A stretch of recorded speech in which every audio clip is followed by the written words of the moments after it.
Well, good evening, everyone. Welcome to Alive. Um, I was thinking about this. I made a TikTok earlier today where I said, "You can be left at any time." That's the basis of it. Okay, you can be abandoned at any point in time in the process of a relationship. It doesn't have to be a marriage. Even if it's like a 10-year relationship, whatever. Okay, to each their own. So the reason this came about was I saw a TikTok where this lady, I don't know if she read off like a Reddit post or something, but this lady said that her partner of 5 years, and they're both in their 30s now, had just abandoned her because his mother was ill. And so he went to go care for her, which is a very noble thing to do. And there's nothing wrong with that. But she said that she offered to stay with him, to support him, or to stay back and give him space, but she would um, hold it down and take care of everything that he needed until the mother was better and they can continue with living life. So months and months had passed, and his mother unfortunately passed away. And then he called her and said, "Well, let's pick up where we left off." And she said, "Excuse me, like, I'm not single for your benefit. You can't just call me after abandoning me, essentially." And so this is the whole point, that you can be left at any time. So we are very well aware with the statistic that a good chunk of women will be left or abandoned by their partners if they are diagnosed with a very severe or chronic illness or anything else, really. But the thing is, I want you to kind of stretch your thinking a little bit more broadly, in that it doesn't actually have to happen to you, it can happen to the partner.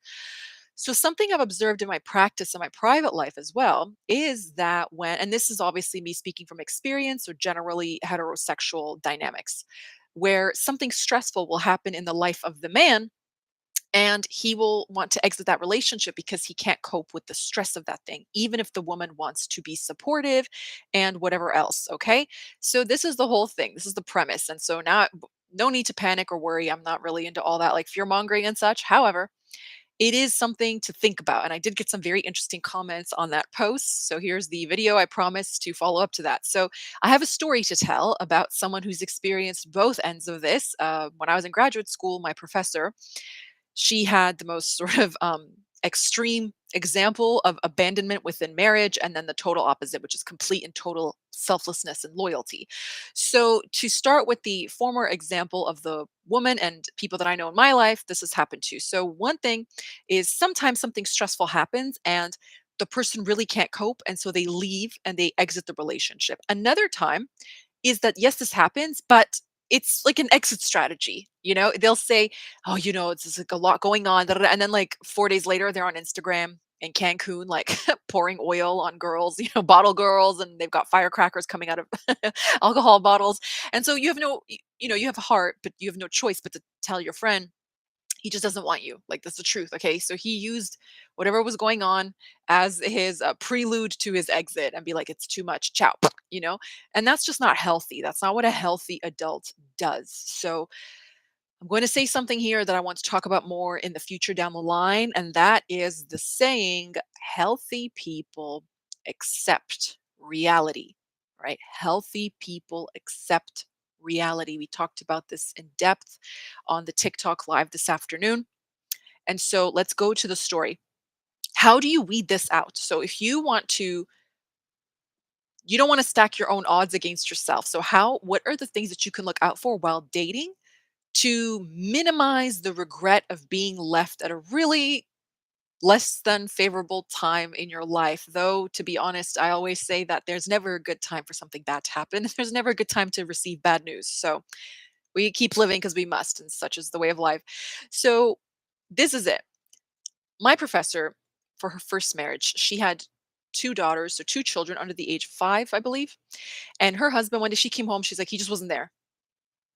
Literally. Like, that was it. Like, no goodbye talk, just blocked, ghosted on everything.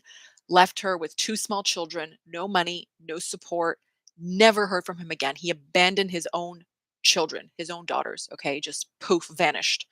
She got some divorce. I think she even had to initiate the divorce because she was like, "What is going on?" Like, full blown abandonment. It was wild. Like, this is the stuff that happens in movies. This is sociopathic behavior to do that to someone in real life who's given you a family. It's nuts. Okay. So she had to get over that. Clearly, she's not in the mood for love. And long story short, she ends up marrying her children's gym teacher. and they're happily married. They're very much a happy family. All is well with them. She herself is extremely active. She's a tennis player, marathon runner, all that good stuff. She's not feeling so good. Her heart starts beating funny. She's like, I feel really weird. She goes to the doctor. Doctor's like, this isn't really good. You should go to a specialist. They're like, this is really not good. You can drop at any minute. Fun fact. So she's like, what? They're like, you are not allowed to be under any amount of stress. So you can't exercise anymore. You cannot run. You can't play tennis. They told her not to watch the news, not to check social media, not to get mad at her kids. Like she could not handle stress. Like this was like a life and death situation, truly, literally. She comes home with this news. She takes sick time off work. She was gone for a couple months. She comes back. I'm like, wow, that's amazing that you're like still with us. Thank God. I'm thinking, thank you, God. And she said, I said to her, like, what did your family like rally around you? Like, are you okay? Do you need anything? She said, oh, my husband does everything. My husband does everything. I've woken up on the couch after a nap. He just put a blanket on me. If I fell asleep reading a book, he just put a blanket on me. He didn't even ask. He would just bring me a cup of tea. He cooked dinner, he cleaned, he did the laundry, he works full time. He did everything. Everything. Like I didn't have to say a thing. Walk the dogs, all of it. He wouldn't let me. She was emailing for work. He would say, "What are you doing?" Take the phone out of her hands. You're not allowed to check your work emails. You can't watch things that don't make you feel good. Took care of their children now, their family, all this stuff. And I said, "That's amazing. He's so good to you." And she paused and sort of looked, well, it's not that he's good to me, Monica, he's good for me. And I thought, what? And she went, he's good for me. Like he's literally good for me. He's good for me. He's the reason I'm alive. He's the reason I'm alive. He's good for me. Like my body responds. That he's actually good for my health. He's good for my well-being. He's good for my life. He's good for my children. He's good for me. He's good for my happiness. And that's when it clicked for me that I used to think someone's really good to you. And I would think, why are you mad at your boyfriend? He's good to you. He got you flowers that time. He calls every day. He's good to you. Turns out this is not enough. Okay. In the modern age, things move really, really fast. And there's many, many ways into someone's heart because we have many more communicative means. So the thing is, someone shouldn't just be good to you, they should also be good for you. And though, as much as we love to dump on Gwyneth Paltrow, because she did say she would rather smoke crack than eat cheese out of a can or something like that. I don't know. Well, we know she's not relatable and she is pretty out of touch. But even some people can have profound words of wisdom. I believe in a some months ago or something, somebody posted something on TikTok about her advice from some Instagram posts where they said, what do you look for in a husband? And I think the first couple of qualifiers, she said, is he my best friend? Does he regulate my nervous system? I thought, genius. That's literally it. They're good to you when they're your friend, and they're good for you when they're your friend as well. So, a best friend ideally would not abandon you if they were going through something because they're vulnerable. They would let you in to help them. Like burdens shared are lessened, they're lowered, they're minimized. And mature people who are strong can be vulnerable. It's nothing to do with like a coping mechanism. It's just the truth. Like if you're a grown up, that's a part of life. Like people show up for you, you show up for them, you drive each other to the airport, etc. Okay. Baby showers and promotion celebrations and all of that. So that's the difference. Okay. Anyone can perform, anybody can be performative and be good to you. They can call, like, people say, I don't really like this language, but you know what we mean? It's like they'll say, he's my upcycled husband. He's been married before, so he knows how to behave. Or he's well trained. Like, I don't really like that. That's like a man doesn't know how to be a man unless a woman shows him, sort of thing. Like, you should just be able to figure it out. But, they'll say, well, he calls me in the morning, he texts, he sends me money for food, he pays for my nails, he da da da da. Those are good actions. I have nothing wrong with those actions. But you should also, on top of that, ask yourself how your partner actually makes you feel. How does your body respond? If you don't hear from them for a couple hours, are you shaking? Are you queasy? Are you nauseous? Are you really deeply unsettled? Is it unsettling? Do you feel uneasy? Are you anxious? When your phone dings, do you grab onto it for dear life, hoping that it's them, and then they just replied with like an emoji and then you want to cry? That's not healthy. That means something is dysregulated. They should be consistent. When someone is good for you, it's not a behavior that drops overnight. Like when someone's good to you and then you move in and the mask comes off, or you get engaged or you get pregnant and the mask comes off. That doesn't happen when someone's actually good for you. And I'm sure there's going to be stories where people have crossed the two and really believed XYZ and it turned out not to be the case.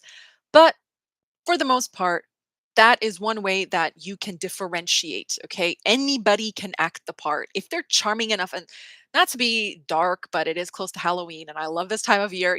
I was watching the thing about the Zodiac on Netflix yesterday, and I love the Zodiac case. I mean, it's really dark, but something about it got into my mind from childhood. So it's just sort of stuck there. And one of the things that people say about really like a lot of these people that we suspect of horrible things or that we can prove have done horrible things, a lot of them, people say, "But, he's so charming. She was the life of the party." And I'm like, niceness and politeness doesn't mean anything. That's a trained behavior. So in a way, if you say they did the right thing, that's how you measure them. Newsflash, anyone can pretend. Children know how to pretend. They figured how to lie very early on in life. They're very crafty. So that's the first thing. So don't go off trained behaviors alone. Politeness is not synonymous with kindness. A lot of very kind people are a little rough around the edges or a little harsh, a little bit of they're cranky or like curmudgeons. Okay, they've had it with people. But kindness, you can have a tough exterior, but being nice is just anybody can learn to do that to get through the world. If you're truly kind, you don't need the precursor of niceness, I feel like. So that's the first thing. So the other thing is, are they actually good for you? Really think about it. 10 years from now, what's the kind of life that you want? How do they fit into that life? How do they make you feel about that? Do they ask you about your dreams and your future and your goals? Do they support you? Do they try to compete with you? Are they good for you? How do you look with that person? It sounds superficial, but it's true. In some of the relationships that didn't make me happy, no matter what I did, like my skin was inflamed. I looked gray. I was like alien flesh color. Like it was not good. Um, I think one time a doctor did say, "You don't look well." They just like sort of stopped and looked over the shoulder and like, "You don't look good." And I was like, "No, I'm just like dating this knucklehead." So, or your weight isn't regulating itself, your hormones aren't regulating themselves, your mood doesn't regulate itself. So, is that person actually good for you? Now, I did have one woman who's never seen me before come on that live, and she said right away, "I just watched your video," and she said, "I wanted to tell you that I did get diagnosed with something. My husband never left my side. He was the perfect person, XYZ." So, I really want to know, was he like that while you were dating? Because there are going to be signs, obviously. Loyalty is a characteristic. That means if it's innately a part of somebody, you don't need a reason for it to show up. They are just that. That's what they are. Okay. Like if you're funny, you don't reserve your humor for like the perfect person. You're just funny because God made you funny and you exercise your wit and talent. And that's just what you do. It's who you are. It's like being tall. You don't hide it. It's just you can't help it. That's what you are. So if someone's actually good for you and they're decent and commitment oriented and marriage minded, if that's what you are and that's what they are, and if they're soft hearted and tender spirited, etc., then that just takes care of itself. So but you will know it by the way that it feels, but you have to be very honest with yourself. And this is the hardest part. I feel a lot of people are in denial or they're willing to overlook suspicious things because they're so glad that they found someone who's maybe making them feel good for the first time in a long time, or perhaps they look better on paper than they could have ever anticipated being with someone in that way. So you really have to know how to discern those things based on how they feel. Like really listen to your body. And I really know what I'm talking about because I have a strong disconnect of mind body. Okay. I'm just a very mental person. I'm not grounded in my body. So I've had to learn. It's taken me a long time to learn to be like, I need a nap. I need to slow down. Or you say all the right things. I just don't trust this dude. I don't want to see him again. I don't care why. I don't need to know why. It's not important. Okay, I feel threatened. My safety feels threatened. My emotional stability feels threatened. That's it. We're going to ciao. Okay. So you'll be able to feel it and you'll know it by the way that it feels. So obviously, the intellect is a tricky thing because the ego lives there. So it's a little bit demonic. And it'll say, like, "Oh, but how do you know? Because this person said this and they did that." And I really believed it. It's like, you didn't pay attention to how you felt. There's nuance to these things. It's a skill that you build like through life, and maturity and time generally helps these things unfold for most people. Though some people have had, I'm sorry to say, really rough childhoods, and they're just a lot more perceptive. They're just a lot better at detecting truth, dishonesty, motives, and I'm sorry, I don't wish that on any child in the world ever. I pray for all the children of the world every night, but for those that did not have a stable, loving home, they will know in a split second. Like they will just know right away, danger's around the corner, and boom, like they have it automatically in their wiring. If you don't have it, you've got to work on it. So don't go out and experience bad things. Though experience is a good teacher. I don't wish that for you. Really breathe, meditate, pray, listen to your form, listen to how it feels. If you come home from a date and you're paranoid, you won't hear from them again, that's not a good sign. And I don't even like those titles like anxious attachment, secure attachment. That means nothing to me. If someone cares about you, you'll know it. Okay. I don't like people are like, I'm an avoidant attachment and I'm an air sign. And I'm like, you just don't like that person. If you like them, you would tell them and you would hold on to them. That's the truth. You've got to operate like a mature adult when you're a mature adult. So, speaking of dating and what to look for, so I did mention in that video just a few things that are just examples from my personal life and to each their own. So, no judgment, but this is the way I see it. Okay. There are three things I simply cannot stand going forward into my life. So it's again, it's nothing personal. It's just I don't want that for my life. Okay. When I'm 45, when I'm 50, I don't want that for my life. Okay. Number one is substance users. I don't really care what you use. I don't care if it's legal, you're California sober. I don't care. If you're over the age of 20 and you don't have mechanisms to cope with stress and to deal with life, I don't know how we can roll. We can't ride together. Okay. You've got to just face life. Life brings with it all things, light and dark. You just have to be able to handle it. Okay, that's just how I am. So I want someone like that. Okay. Two, heavy drinkers. Okay. Because I did date someone who said the thing that they like most about me was that I wasn't a drinker. I can control myself. So I was at a wedding on Saturday, so less than a week ago. Today's Friday night for context. And I had a glass of wine and then a little thing of champagne for the toast. That's it. I drove. I wasn't drunk. That's it. It's what in a span of 7 hours. That's it. I don't need to have more. Like, I don't need it to have fun? And the problem was this person was like, I don't really drink. My ex drank a lot. So I don't want that in a woman. And guess what happened? At the 6 month mark, the soccer game came on. He drank a whole Mickey of gin to himself in one sitting and went to go get beers. And I was like, that's a lot. He's like, oh, but it's just like the opening game of the season. Da, da, da. And then it was every weekend.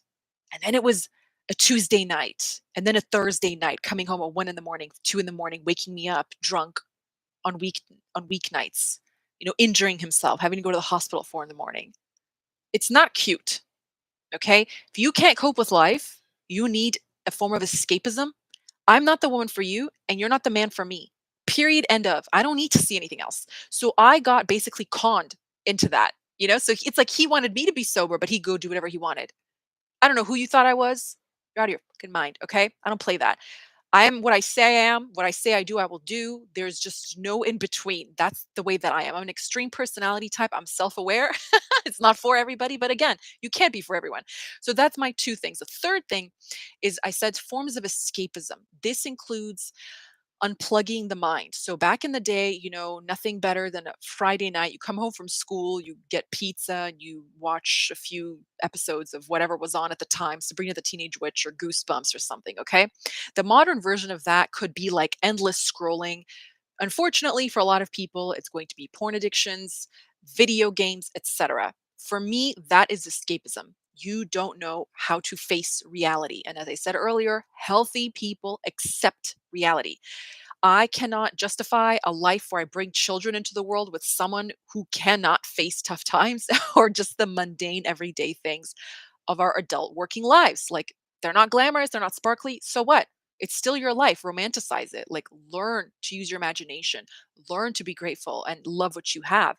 So I know I get a lot of pushback when I discuss that, but there's nothing cute about someone who doesn't know when to turn off Netflix, who doesn't know when to unplug their Xbox or something like that. Okay. It's very childish and it's really worrying to me. It's very worrying to me when I see those TikToks and things of women who are in the labor and delivery suite and they're about to give birth in the birthing suite and their partners got the football, they're watching football, they got the football on, the soccer, or that one dude who brought, I don't even know what it is, like an Xbox or something, and he plugged in all these monitors and she's laboring behind him and he cannot be bothered. He doesn't. By the way, pregnancy at any age is a high risk medical activity. Okay. A lot can go wrong really quickly in the birthing process. People don't understand. Not just the baby, the woman can die. Okay. Perfectly healthy woman cannot could sometimes never like make it out of that room. Okay. So that's not funny to me. And they're like, it's just a whole bunch of waiting. Not for her. Even if she gets an epidural, she's not just sitting there waiting. Like she is like, yeah, go do whatever you want. So it's just like that emotional support and that presence and that maturity. Because relationships, you can just boil down to two words: considering others. Do you consider others? Yes, waiting in that room for maybe 20 hours for your wife to push out a child is not the most fun thing in the world. Has it ever dawned on anyone? It's not about you for that day. Maybe it's not about you for that whole 9 months. That's okay too. You'll get your moment in the sun, But that's the whole thing. You have to consider other things. You consider your employer. You consider your neighbors. Okay. Maybe they make a lot of noise, but maybe their kid just graduated college and they're the first to do that. Let them have a little weekend, woo. Okay. You would let it go because you're considerate. And there's going to come a time where people will consider you. But you can't do that when you're an escapist. When you're an escapist, you only consider yourself. It's not just selfish, it's self-centered. Selfishness is okay. You have to look after yourself. But to be self-centered, to live in a world where you don't acknowledge other life is dangerous, really. It's the height of arrogance. So these things, as I mentioned, how do you not get left? Abandonment prevention series for dating. Look for people with characteristics that consider other things. Like, do they have relational intelligence? Are they relationship literate? Okay. Very simple to sniff out, very simple to detect. The thing that concerns me, and I'll speak about it in another video, is in the world of sprinkling. Now that, people catch on. So a man can say, good morning, queen. You deserve the world. Here's $100, get your morning coffee. Here's $200, get your nails done. Here's $800, do your lashes. And 3 weeks later, they can abandon you. 3 years later, they can abandon you. So it's not about the action itself. It's the intention behind the action. And as I said earlier, your body will know. There's many books we can read about this. We know like the body keeps the score, but we have Gabor Mate, who's a trauma specialist. When the body says no, and he says, many of his books, he's amazing books on parenting, hold on to your kids and all that stuff. But that autoimmune diseases are really, really high in women because women tend to have suppressed emotion and suppressed anger because women generally tend to put other people before themselves. So if you want to be a happy woman, look for a man or a woman who considers you equally in kind, right? Like if you're sick, they bring you soup. I have a friend, God love her. She's the most generous person. She's so lovely. Shout out Janelle. And anytime I'm sick, she says, "Do you need anything?" She doesn't drive, and she lives north of me. She says, "I'll Uber you anything." I'm in Canada for reference, like Shoppers Drug Mart. She's like, "I'll get you anything from Shoppers. I'll put it in like, I'll DoorDash you. Do you want soup? Do you want something?" And that's so kind and it's so heartwarming. And I'm gonna cry. Without fail, she always offers, and I always decline because I have everything I need. But it's the fact that she thinks of me. Do you see? This is simple adult consideration that we can easily do, right? So look for that. And you have to learn to distinguish between what is shown to you versus what actually is. And I'll give you very simple example. Excuse me. I remember, and shout out to Jenna. I got this for my birthday from her. I love it. I love this cup. I've never had one before. They're so cute. So if you're like on dating apps, I love this. People will say something like meal prepping. On my typical Sunday looks like meal prep. My typical day or Sunday, going to get coffee. I've been to 82 countries. What about you? Okay, here's the thing. Meal prepping is not a characteristic. Drinking coffee is not a characteristic. Being on a bunch of planes is not a characteristic. Anybody can do all of the above and more. A criminal can do them. If you're married to one, it doesn't matter. But if you don't want to be married to one, it doesn't, like, what does that tell you about them? They'll say, but if I say I travel, it means I'm adventurous and cultured. Not necessarily. I've met people who've been to more countries than I have, and they're obnoxious. They've learned nothing. Like, my idea of travel is like the boring kind. Like, I like museums and architecture and food culture. Okay. I like visiting little like food boutiques and looking for whatever, like olive oil that's been kissed by some Roman deity. Like, who gives a shit? Like whatever, truffle oil or some crap. And other people will be like, "Oh, I've been there. I've already been there. I've been to Thailand. I went to the full moon party and did acid." That's not my idea of an adventure. We're different. Do you see? We're different. Not one is not better than the other, but that doesn't That's not a characteristic. That doesn't mean anything. Do you see? So if I say I travel, yeah, I've been to Italy, that's not a characteristic. The characteristic is this person is whatever into food culture. Fine. If you say to the other person, oh, they went to this and that party, like they go to Barcelona, they go to sleep at 6 in the morning every day. Okay, so their characteristic could be that they're free spirit. But the thing is, if you can't articulate that, that is a shortcoming. You have to be able to describe yourself in a very clear, forthcoming manner. That is a normal, healthy adult thing to do. As I said, I'm going to say it again because repetition makes things click and stick. Okay. Healthy people accept reality. If you don't accept reality, you are not psychologically healthy. That's it. End of. There's nothing else. Okay. So it's a funny thing because I was on my way home to make this before I made dinner. And I was thinking about that live and how we discussed all of those things. And then God is amazing because there's really no accidents. There was a car right in front of me, a really cool, like old timey car with a bunch of stickers on the back. Okay. So if you are a very sensitive and uninformed person and you're willfully ignorant and deliberately blind, you might not want to watch any further. If you're going to be defensive and sore loser, you don't want to watch any further. I'm just going to give you a little precursor. You've been warned because what I'm about to say is reality. And if you reject it, something's actually wrong with you. Okay. I'm not sorry. You need help. I'll pray for you, but that's all I can do. The car had these like websites and slogans regarding equal parenting at a red light right in front of me. And I was like, that cannot be. I was just thinking about this, how unhealthy people can't accept reality. And when I got home, the first thing I did was look up this website. I'm not even going to give it any airtime because it's so goddamn ridiculous. Okay. And it was men's rights movements for equal parenting. Okay. And I was like, you've got to be fucking kidding me. This is the craziest thing I've ever heard. So let's just pause for a second. Most courts order custody in the favor of the mother because mothers are involved parents.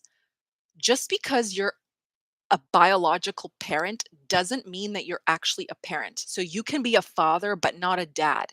You could be a mother, but not a mom. A really good example in popular culture in recent times is Twilight, how Bella Swan is a mother, but she's not a parent. She doesn't parent. She just like pushed out her daughter and handed her off. Okay. So the statistics of why a lot of men do not get 50% custody is because they're not involved at least 50% of the time.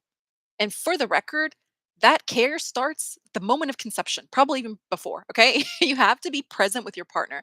I can sit here and talk forever about examples from my own life, things that I've seen where I know someone very, very close to me who was on the phone to their ex and they said, I want to send something for our kid. By the way, he hasn't seen his children. It's 2024, it's almost 2025. 6 years in 3 months. 6 years has not laid eyes on their children, has not sent a penny for their children, refuses to sign the divorce papers because he doesn't want to admit defeat that his wife will get full custody. He's a deadbeat. He's a deadbeat. So he said, "What size do they wear?" She said, "The children's sizing system is based on their age, so it's just their ages." And he gave her attitude like, "Well, what is that? You don't even know your kid's age? You don't even know your kid's age. What judge in their right mind is going to look at that and go, sure, I could leave them alone with you half of the time? Why? So something happens to them? And when you're peer reviewed as a judge, you could lose your judgeship? No, no one's going to risk their job like that, right?" Another thing they don't want to admit, which drives me nuts, is that most of the judiciary, judges and lawyers, are going to be male dominant. That means you got a male lawyer who, and by the way, you don't win based on,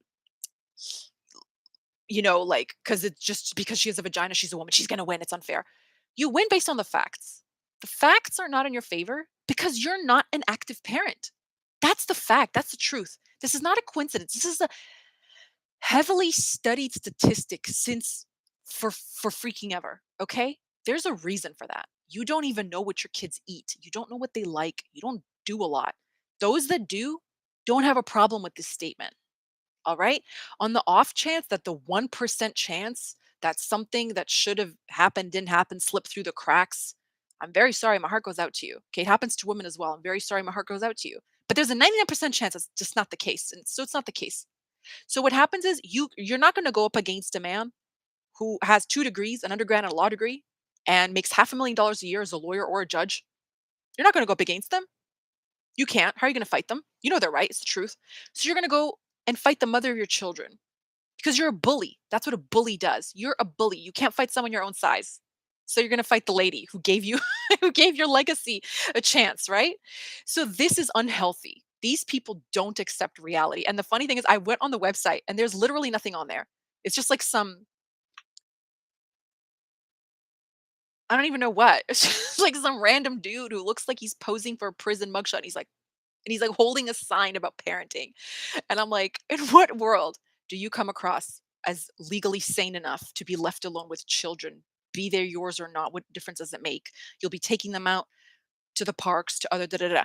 And note that what's interesting about these statistics is they specifically, I mean, yes, I'm in the West. I'm discussing the matter of the Western world, etc. From this, I will pardon and just like because I accept reality as a healthy person statistically from this I exclude Nordic countries and Nordic culture because they have a very good egalitarian setup, social system, all that stuff. Men are much more involved. Okay, I've even been to Eastern European countries where men spend a lot of time with their children and all this other stuff.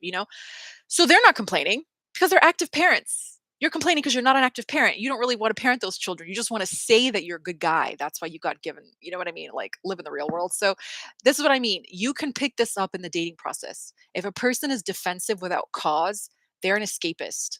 They don't want to face reality. They can't handle hard times. They can't handle the truth. They only attack. They don't even hear what you have to say. And I don't even care about posting this because 9 times out of 10, when I get a goddamn ridiculous comment, I reply and they just go silent or they delete it because they're cowards. 'Cause they can't fight the truth, you know? And they think I'm gonna be silent. They think they're gonna get in my feelings. That doesn't work on me. Okay. I know who I am. You don't know who you are. I know who I am because I don't spend my time trying to troll the truth. It's insane. Okay. This is insane behavior. So the next time you're out dating, pay attention.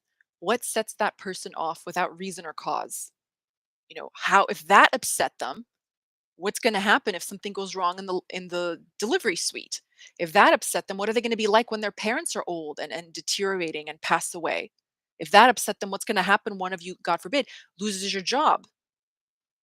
You're in danger. You have to know how to look for these things, and you can't be romanticizing everything. Like I said, you have to know the difference between someone who just does something versus an actual characteristic. So, like, somebody will say, like, I'm really fit, and men do this a lot. They'll say, I'm really active. I'm looking for a girl who's active and goes to the gym a lot. That's wonderful. I'm happy for you that you're like body conscious. Again, that's not a characteristic. That doesn't equate to a kind person. That doesn't equate to a funny person, interesting person. Nothing. The only thing it equates to is someone who's body conscious, not necessarily health. That's very different. A person who is into fitness isn't necessarily health conscious. They might be conscious of their appearance, but you can be health conscious without going to the gym, right? So you have to understand nuances. So some people can be both and they really are and they really mean it. They really care about living a long and happy life. Or they can mean it very deeply. Like, one day I want to be a father. I want to stick around and see my kids grow up. I don't smoke. I don't eat a stick of butter for no reason. I'm not Paula Deen. Like they really, really care. And you'll know it because they'll tell you and you'll feel it. You'll know by the way that it feels, right? If they're doing something performative and to show off, then so what? Same goes for like a fancy car. That to me means nothing. I think the smartest thing I've heard Andrew Tate say, is it Andrew Tate? He says something like, "Do you know who cares about Lamborghinis and Ferraris?" He's like 10-year-old boys. I'm like, it's true. Women don't care. Like they don't care. For all I know, you could have leased it. I don't know. You could have stolen. I don't know. That means nothing to me. It's like, so what? I prefer a Toyota over any car. If you know, that's my dream car. And I talk about it a lot. My dream cars are Jeeps and Toyotas and a Subaru. Because if you're like over 5'7" as a woman and you have a personality, like since you're 12, you're just fighting off the lesbian allegations. At some point, just get an SUV and call it a day because they'll never go away. Okay. So get a good, reliable car. I live in a cold country. I'm in Canada. I need a reliable car for the winters. I don't care about a whatever. You know what I mean? I don't care. Like Bentleys are nice, but they're heavy. It's dangerous when the roads have a lot of ice on them. I sound like a mom, but anyway. So those things just aren't as important. They're not characteristics. Now you can say, he's self-made. He earned that money. He broke out of poverty. Okay, that's a characteristic. That's a disciplined person. That's a business savvy person. Sure. If you got lucky or did something skeezy or you're born into wealth, I'm happy for you. But that's not a characteristic. Okay. So you have to know what you're looking for and you have to know how it shows up. You have to be very discerning. You don't have to be mean. You shouldn't be mean to people. I'm not mean to people. Like I know Share 7, she's like, "I'm not mean, I'm nice. I am cold. I don't act cold." And I was like, "Okay, that's funny because I'm Slavic, so I am cold, but I act nice," you know? So don't be mean to people. Be warm, be hospitable, be generous, fine. But you should know how to discern the truth from appearance of truth when you're dating so that you can prevent ruining your life somewhere down the line for something that was actually preventable. And please note that I'm not saying it's anyone's fault. Okay, I'm not saying it's anyone's fault. I don't believe in fault in this sense.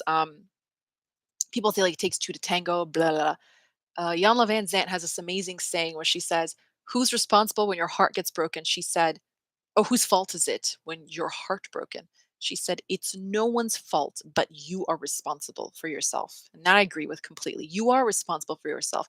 You're the captain of your ship. You're the commander of your own fate. Okay? Destiny is everything. And you can be the maker of your destiny. So don't get weighed down in life by someone who you don't even truly like that much. You only like them because they like you or you like them back. Okay? So if you want to prevent a miserable ending or a tragic ending, you want to have a happy ending, be discerning from the jump. Do not let romance cloud your judgment. There's nothing more loving than a consistently kind individual who's present. There's no greater love than total, undivided attention. Pure presence is perfect love. Okay, thank you so much. I hope you have a wonderful weekend. I love you all, and bye for now, as always.